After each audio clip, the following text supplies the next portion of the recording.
ఈ తిథి రోజు అంటే ఈ కార్తీక మాస శుక్లపక్ష విదియ రోజు ఎట్లయితే నువ్వు నా ఇంటికి వచ్చి భోజనం చేస్తావో, ఇదే విధంగా ఎవరైతే వాళ్ళ తమ్ముడిని గాని, వాళ్ళ అన్నని గాని, చెల్లె గాని, అక్క గాని ఇంటికి పిలిచి తోచినట్టు హ్మ్.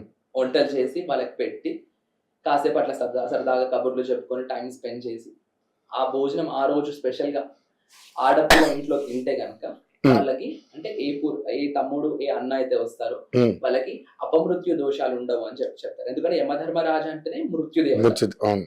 అంటే ఆయన అపమృత్యువుని నివారిస్తాడు.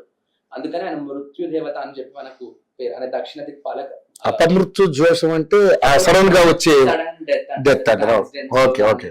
లేకపోతే ఆయన ఆయుష్ పూర్ణంగా ఉండకుండా మధ్యలోనే వెళ్ళిపోతే అపమృత్యు అపమృత్యు అంటారు. అవును. మృత్యు అంటే పూర్ణాయుషుతో పూర్ణాయుషు. వెళ్ళేది. ఎవరికైనా తప్పదది. అవును. అపమృత్యువు అంటే రావాల్సినటువంటి టైంలో కాకుండా రాకూడని సమయంలో వచ్చేటువంటి మృత్యువు అపమృత్యు. ఎవరైనా దీర్ఘాయుష్ని కోరుకుంటారు కదా. అవును. మనం పెద్దవాళ్ళకి కూడా దండం పెడితే దీర్ఘాయుష్మాన్ భవ అని అవును. చేస్తారు. అవును. అంటే ఆ దీర్ఘాయుషుతో మనం ఉండాలి అని.